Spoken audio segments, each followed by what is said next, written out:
tracks. The sea can be deep for our diving. Hope comes and stops us in our tracks.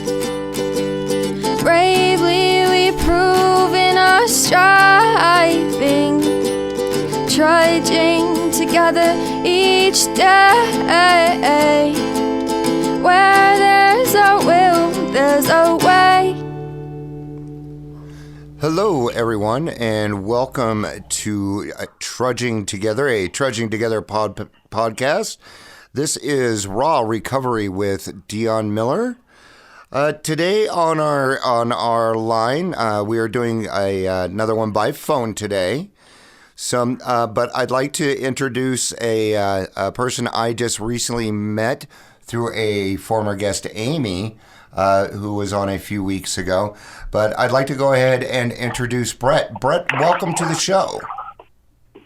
Hey, Dion. Thanks for having me. We go way back about 5 minutes. Great introduction. I think the two things that I know about you is you went snowshoeing this morning and you are a dentist. I think those are... That's the end of the podcast. Thank you very much. Thank you, everybody, for being here. Have a day. I hope you got something out of it. Yeah. So, why don't you tell us a little bit about yourself? Wherever you'd like to go ahead and start. Sure. Okay. Well, my name is Brett. I'm an alcoholic and a drug addict. My sobriety date is October 21st, 1998. Wow. I guess I'll start where I think we should start. With my first drink. There you go. I was about 13 years. I think I was 13 years old. Okay. And I drank a beer. I smoked a joint, and I kissed a girl, all within the same 10 minutes. And I felt like, wow, this is the best feeling ever. And I spent the rest of my drinking and using years trying to recapture that feeling. And so, absolutely, drink more. I would, try, different drugs. Went from pot to hash to mushrooms, acid, and ended up finding cocaine. Wow. When I was about 19 years old.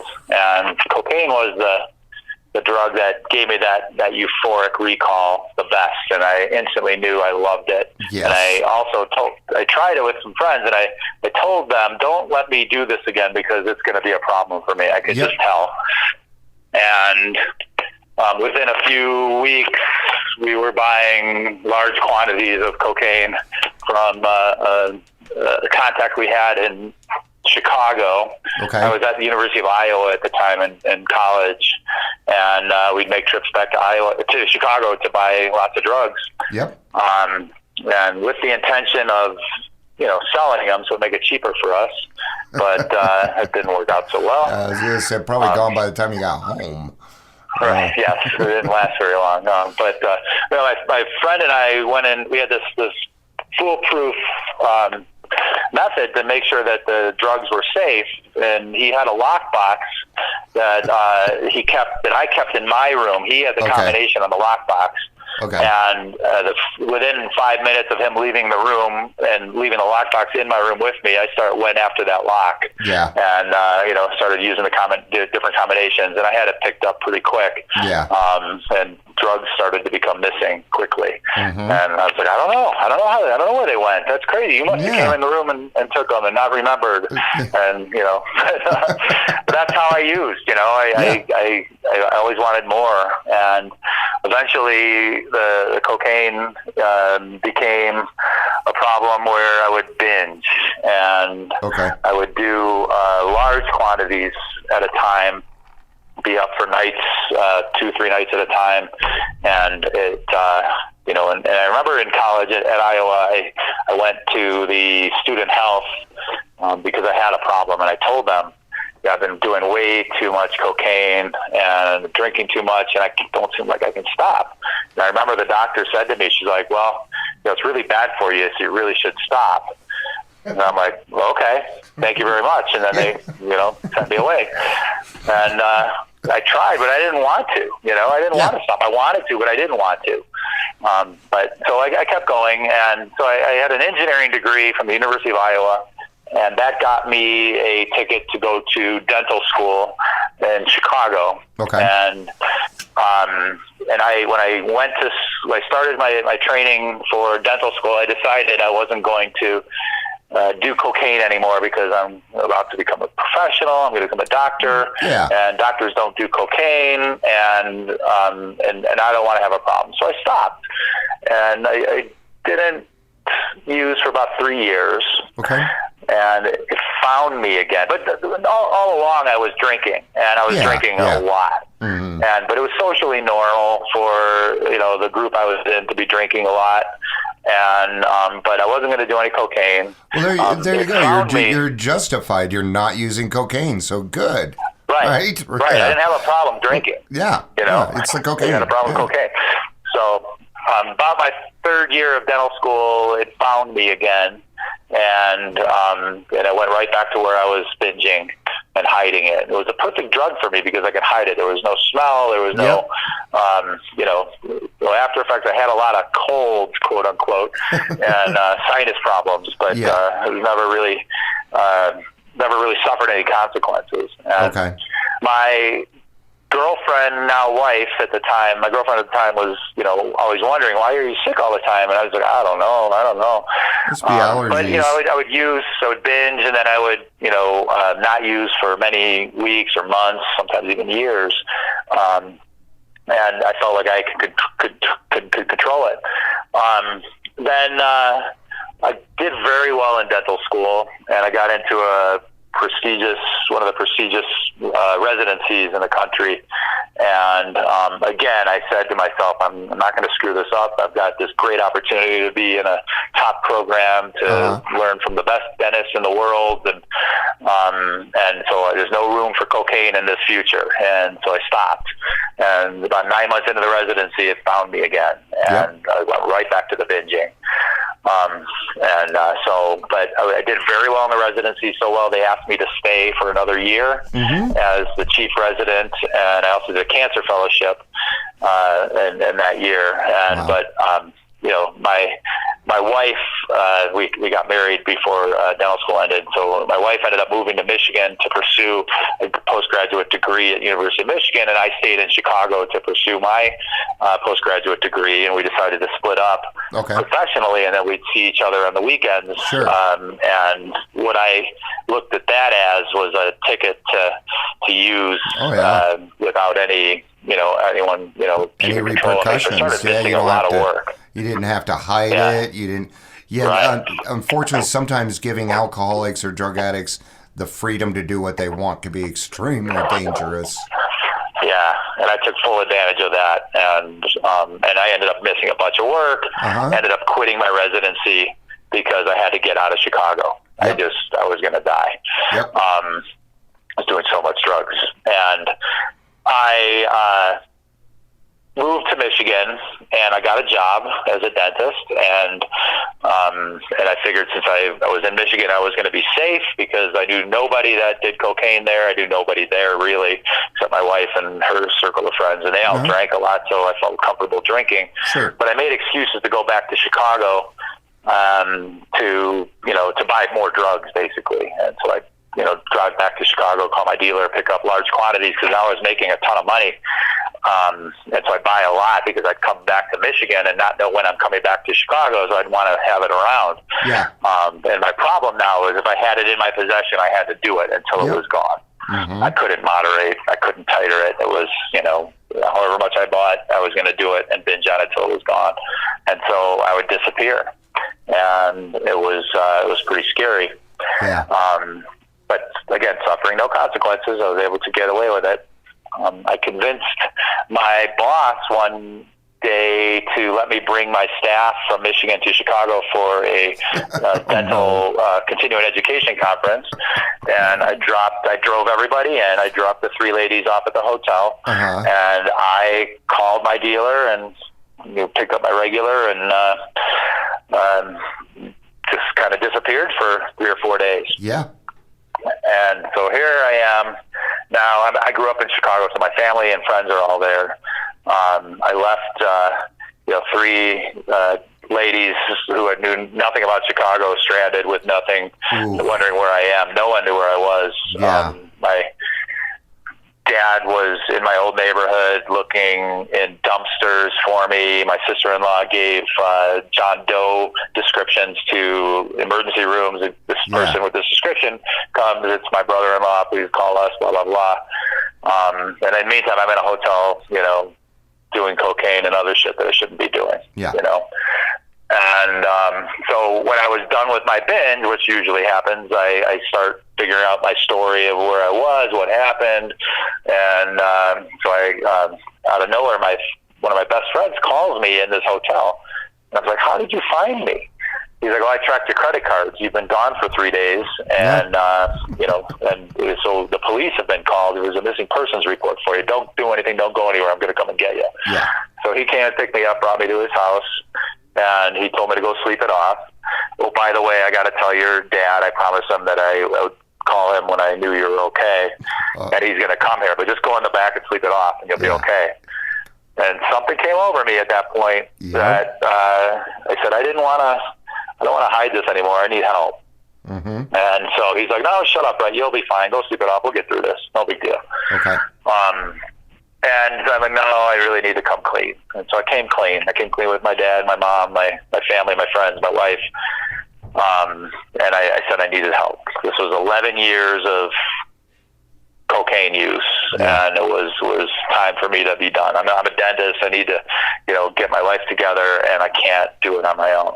That's correct. So I decided to call. So in the healthcare professional realm, there are helplines for us, for me and my colleagues, so we can call for help without getting in trouble with our license. We can, find a way back to getting sober and still maintain our license to practice, provided we didn't break any laws or violate the Dental Practice Acts and stuff like that. And I think that, which I was clean. I don't mean to cut you off there, and that's something I didn't know, and that just kind of tells us why we have different people on here that to be able to go to a place that's non-judgmental where you're not going to be afraid to lose everything.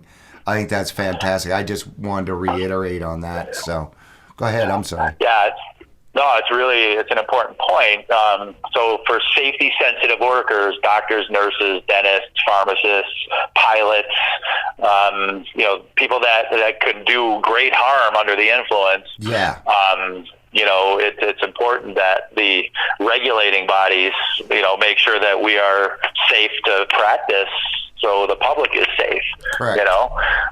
So it's an awesome program. But I made this call to the well-being program in the state of Michigan, and the guy answered the phone, and I told him my name, and I said I have a drug problem and I need help, and he asked me some questions about my drug use, and then he said, Brett, you sound like you're pretty bad off, and you need to go to this treatment center right here that specializes in treatment of healthcare professionals with drug and alcohol problems.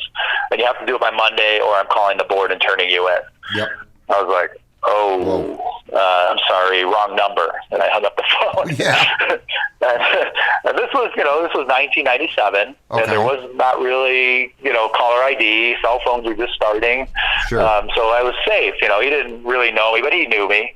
And I went and found help on my own. I also read a book about cocaine addiction before I went to treatment, because I wanted to make sure I was going to be treated in the proper way. Certainly. And proper standards. You're an information guy. I can tell that. You like your information. Yeah. So I'm a healthcare professional. I'm a dentist, and I'm a doctor, and whatever. I'm used to solving problems on my own. Mm-hmm. And so I remember reading the book. My wife also read the book, and we were at a concert a couple days before I went to rehab, and I went and got 2 beers for me and 2 beers for her. Okay. And she's like, "Well, what are you doing?" I'm like, "What?"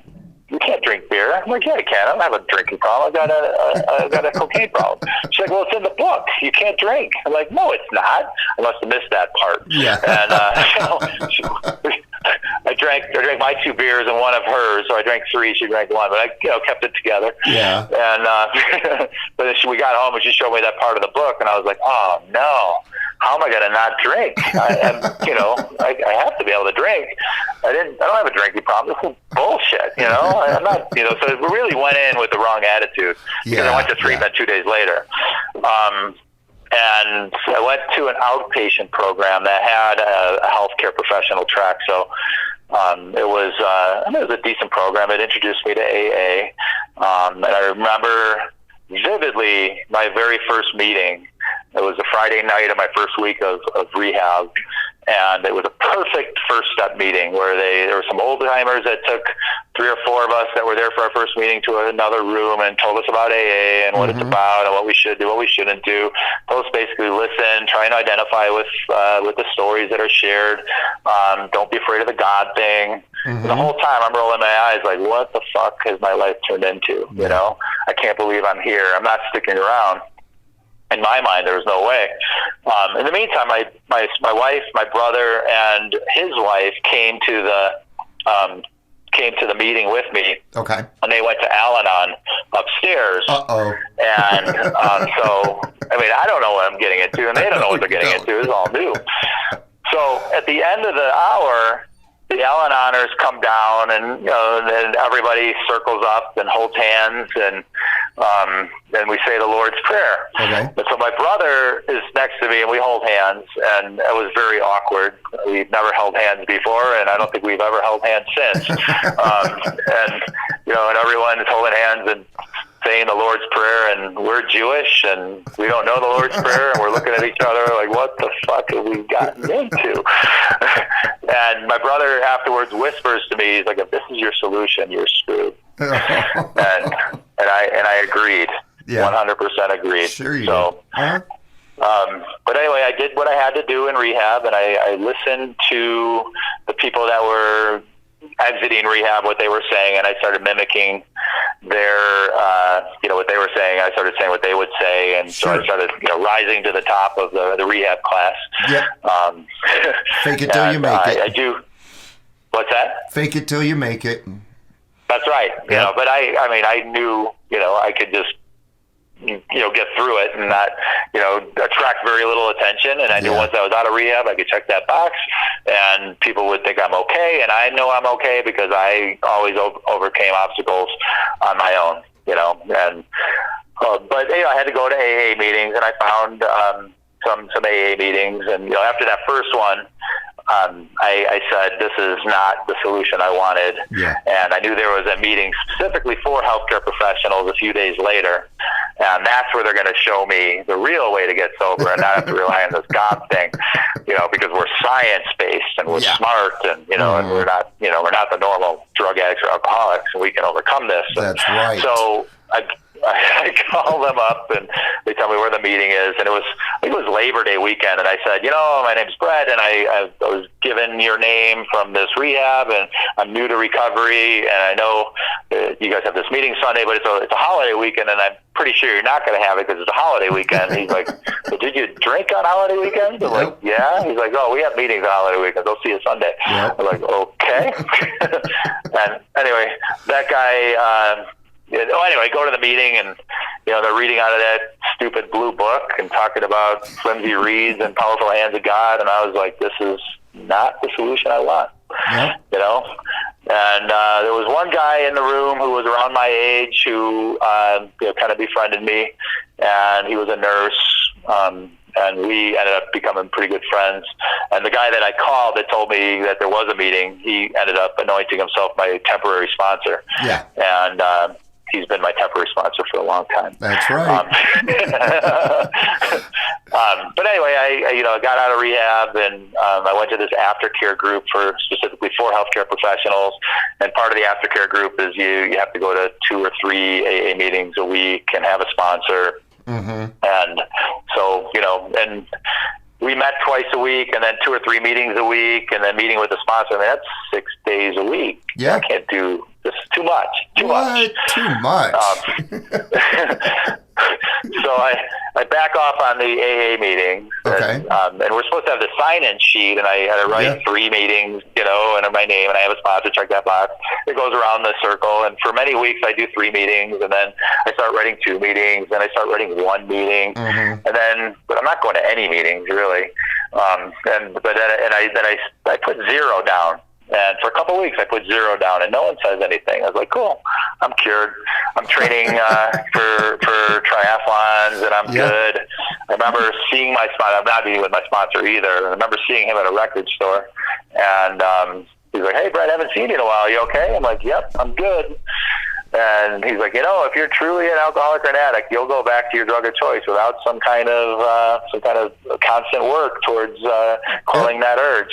Right. I'm like, nope, I'm training for triathlons. I'm good, And we both left that little chance meeting very coy with, we both knew we were right, And that same week, the rehab, the aftercare group, there was this one guy in aftercare who was a former University of Michigan football player. Okay. He always wore his football jersey, and he'd been part of this group for 10 years. So you're part of the group for more than 2 years, means you fucked up, and he kept fucking up. Okay. So he calls me out on my 0 on going to meetings. I'm not going to meetings. He's like, well, Brett, I've been noticing the last couple of weeks you put 0 meetings. What's going on with that?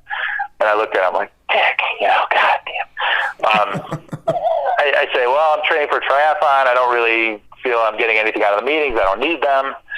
And I'm okay. Thank you very much. He's like, well, we have no way to know if you're using or not because you're not being monitored. And, we all are. And, I never reported to the state because remember I hung up on that guy. Yeah. So I didn't go into the aftercare program monitored by the state. So, but I said, no, I'm good. I'm good. Thank you for your concerns. I'm good. I was using at the time, but that was okay. I was managing. I wasn't suffering consequences. I thought I was okay. Yeah. So anyway, I started making up things in rehab in this aftercare group so people would stay off my back. I would show them how I overcame an obstacle. I was anxious here, and look how good I did. And, people just kind of kept away from me. All along, I'm still binging on cocaine and alcohol. And finally, my bottom, October 21st, 1998, my best friend's mom passed away of thyroid cancer, and I went back to Chicago for the funeral. Okay. And on the drive back, I started thinking about calling my sponsor. I started calling my dealer. Freudian slip there. Calling my dealer, and so I knew in the drive from Ann Arbor to this Indiana state line, there was very little cell coverage. And so my cell service was blank. But as soon as I crossed over that Indiana state line, it was about 2 hours of blank spots back then. It was late 90s. There really wasn't a robust cell coverage. Yeah. But I knew as soon as I got over that Indiana state line, I'd have coverage again. And I was obsessing over it for those 2 hours. I'm like, should I get some? Should I call him? Should I not? And I'm like, no, I'm not gonna. Well, I think I'm gonna. And that 2 hours of hell, that contemplation. And as soon as my phone caught signal, I was on auto dial. I was calling him up, and I was saying to myself, "Don't answer the phone. Don't answer the phone. Hang up on him. Hang up." And I could not stop myself. Don't drive to his house. Don't go up to the. I could not stop myself. And I picked up my usual amount. I went to the wake. I started using immediately. Yep. I went to my friend, and I said, I'll see you tomorrow. My friends are like, hey, stay with us. I'm like, no, I'm going to stay with my family. So my family thought I was staying with my friends. My friends thought I was staying with my family, and I just disappeared like I always do. Missed the funeral. And it was about as low as I ever wanted to feel because this was my best friend's mom, and I wasn't there for him. And I, crawled back to Michigan, and my wife knew, everybody knew what happened because of my history, and my wife told me to, go figure it out. And by the way, I made an appointment to meet with your counselor at rehab for the 3 of us on Monday, but I'm leaving, so hope you figure it out. Yep. So I was like, damn it. And I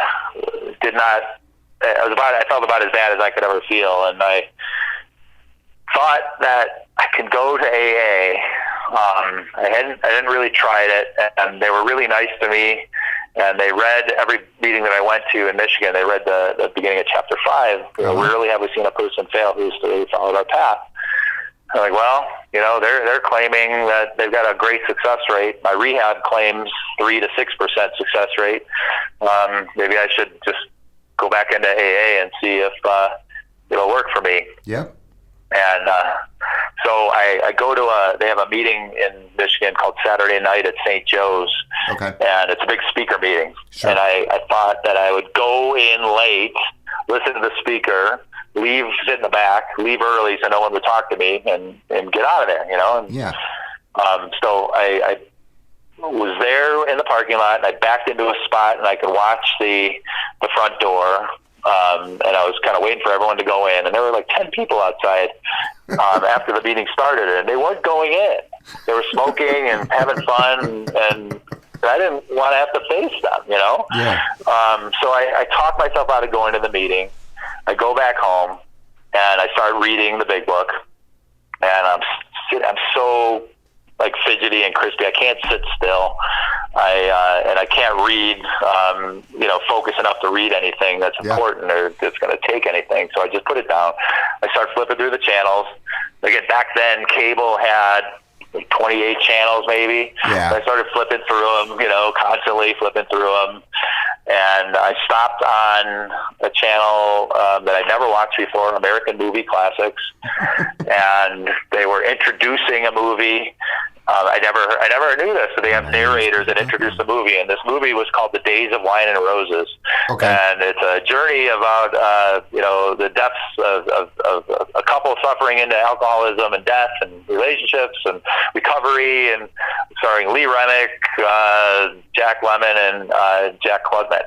Yes. So I was like, this looks interesting. Mm-hmm. So I sit and watch The Days of Wine and Roses, and I'll be damned, it was about alcoholism and about recovery and about AA and about tragedy and about overcoming obstacles of addiction. And for the first time ever, I related to how someone drank and how someone felt and how someone thought, and how substances were not my problem, but they were my solution. And I was addicted to my solution. That was my problem. Yeah. So, and I cried. I sat there and I cried. Yeah. And I liken that. I didn't know this at the time, but I liken that to my first spiritual experience. Do you think that was about the time that it hit you that you realized that your actions were hurting other people? I always knew my actions were hurting other people. But it was, I wasn't suffering consequences as a result of it. Like I didn't lose any relationships, but my wife did say, "You go figure it out. I may or may not come back." Yeah. Yeah. And so I felt like, I did, and I screwed over my best friend and my, and they all. I'm no longer Brett, that guy that was fun to be around and friendly, and we don't like him anymore. No one wanted me around. Yeah. And so I went back to AA on Monday, and it just to follow along that same line, it was the only place in the world where people said they were glad to see me. Yeah. It was the only place in the world where they told me to please keep coming back. Uh-huh. No one wanted me around. No one wanted me to come back. Yeah. and then I started, again, listening to the stories, and people would come up to me after the meeting and and really tell me how glad they are that I'm back. And they would ask me questions about, did you use like this? Did you do this? I did this. Did you steal money from here? Everything that I was doing, they had just shared with me that they did in their stories too. Uh-huh. I wasn't terminally unique anymore, and I found hope. And I started working the steps with my sponsor, and it was I never left.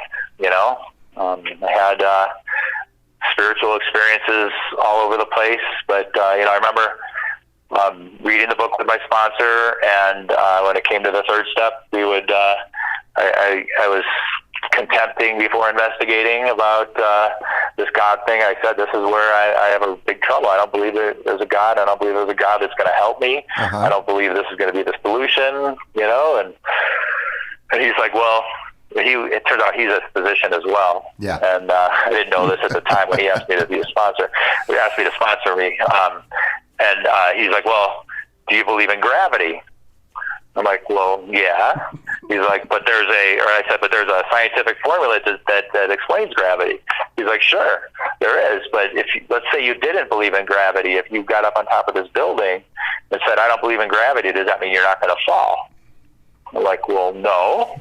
He's like, well, just because you don't believe doesn't mean it doesn't exist. That's correct. Great point. I'm like, okay, I can buy into that. Sure. I could be open to that, which is really all that was necessary in that second step. Just a little bit of, willingness to believe that something is there. And he said, well, do you believe that I believe? I said, yeah, I believe that you believe. You're fucking crazy, and meaning I'm the crazy one. He's like, well, he said, what little I know of God, I know that he wants you to be sober, he wants you to be happy, and he wants you to have a good life. Yeah. Okay. And I was like, okay, I can buy into that. And he wants you to do step 4. I'm like, okay. So that was my formal third step right there.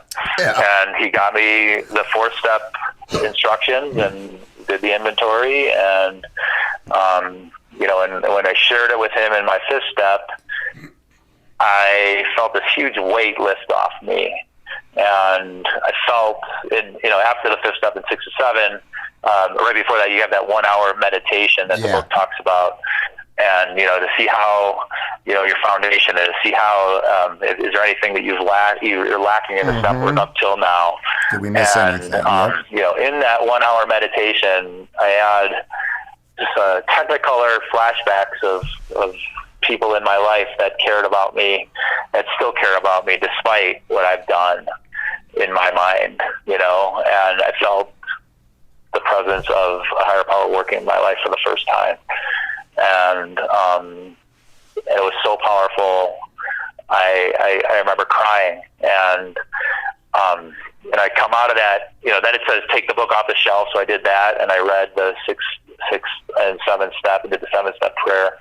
And I felt 100% connected and 100% a member of Alcoholics Anonymous. And awesome. I felt like I'm going to be okay. Yeah. With the work that I'm doing. I'm going to be okay. So my wife and I, hadn't really had much of a relationship at that point, because I was a drug addict and she wasn't too happy with me. But that was, I remember the first time we had some intimacy, let's put it like that. Yeah. And I know for a fact that my oldest daughter was born at that moment, wow. She was conceived right then and there. Sure. And because just 9 months to the day she was born. Wow. And it was a magical thing. And so, moving on with the steps, I made some amends, and those were really powerful. The first 8 steps are basically an inside job. Yep. And how our brain works. And now we're very clear on who we are and what we stand for, what we need to do to clean our side of the streets. So yep. And my sponsor would tell me that the 8th step is with me, with the sponsor. Yeah. We do this together. The 9th step is between you and God. Mm-hmm. You will, God will put the people in your life. Yes, you have to go actively find people to make your amends to, but certainly. God will put amends in front of you that have to happen, and mm-hmm. and that's been my case. And I got to see the damage I've done to people, places, institutions, etc. Through the reactions of the amends that I made, and I never want to be like that again. Yep. I've worked the steps 4 times now. I'm in the 5th round of steps now. Over the 21 years I've been sober, and each time, a lot of the same things keep popping up. But gosh, I hate making amends, because the first amends round of amends was all about, I was drinking, I was a screw up. Now I can't say that. I was just an asshole. Yeah. And I hate being that person. So it makes me kind of tighten my path and the path I walk, that I can't stray too far, because I don't want to make those amends. I don't want to be that kind of person anymore. And I'm much fewer and far between. but I still, have had my moments. I have 4 kids, age 20, 17, 13, and 10. They've never seen me drunk or high. Awesome. But I can say they've seen me be an asshole more than I care to share. Yeah, that's all right. And, so I've got to make amends to them on the way, right? Sure. As a doctor, there's a program called International Doctors in Alcoholics Anonymous, and we meet every year at a different city in North America, the first weekend in August, and it's a big family program. It's like an AA convention for healthcare professionals, and and I jokingly talk about that this is 1,000 fucked up doctors from around the world come together and talk about recovery, and it's some of the richest recovery I've ever heard. Yeah. Even, and I've been to a lot of meetings and a lot of conferences, and it's really cool. So I've gotten a lot of insight. And, I don't want to sound like, I'm in a different level, but there's certain things that I can't share at a regular meeting. Regarding, exactly. The stuff that I do. Well, and that's what's neat about AA is it doesn't matter where you come from. There's going to be more of you there, whether you're a young person or you're a professional or you were homeless. Doesn't really matter where you came from. There's other people there just like you. Exactly. And this is groups that we have a very similar mindset. Same, we have different challenges than regular people with their jobs and stuff like that. And it's the way we can recover. But then, that is one part of my recovery. Most of my recovery is in regular AA, working, steps, with sponsor and sponsees, and I love AA. Absolutely love it. That's fantastic. So professionally, I always like to share this because, anything goes. I was ready to quit dentistry. I didn't know what I wanted. My instinct is always when I'm being challenged, I want to cut and run and start over. Sure. And AA, the steps have taught me to not do that, to face what I need to face. And I was ready to quit dentistry as a whole and start something else. But over the years, I started, you go to AA meetings, you see people with teeth problems, and I saw lots of them, and because it's part of our addiction, we don't take care of ourselves. That's and right. So there was this one lady at a meeting I would go to in Denver that was part of a treatment center in downtown Denver that serves homeless demographic. Sure. And I was asking her about the program, and it sounded like an amazing program.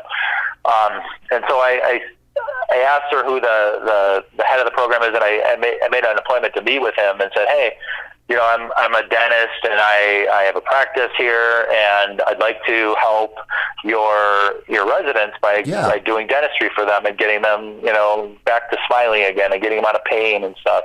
So we developed this little program where if they were following the rules and doing well and they stayed in the program, they would get their teeth, and they would just pay a minimal amount for basically my overhead, and I would fix their smiles. And it was a wonderful thing for me to watch, these people get their smiles back. Because their smile is so important.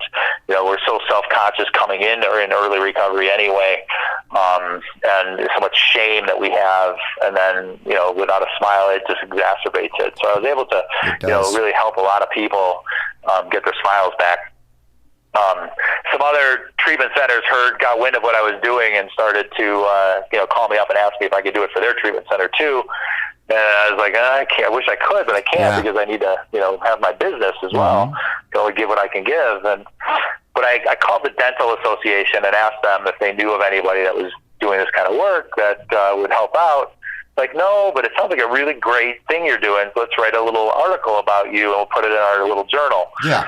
I'm like, okay. So they did that, and it was very well received, and they ended up a couple dentists came out of the woodwork and helped these other treatment centers, and it was really awesome. And then they put me in a committee to help community access dental care. Okay. Being that I was doing this on my own, they wanted to help what I was doing and expand it, and they ended up starting a foundation that would treat victims of domestic violence. They wanted, and they mimicked my program to the T, except they didn't want to do it on drug addicts because we don't want drug addicts in our practice. Is basically the feeling I got. But basically, they said, let's do victims of domestic violence. And the irony is those are usually people suffering some kind of substance abuse problem, whether it's the abuser or the abusee. And so my demographic was getting with the territory taken care of. Yeah. Exactly. So it was a great thing. And then we had about 200 dentists in this program who were providing care, and it was wonderful. I kept doing what I was doing.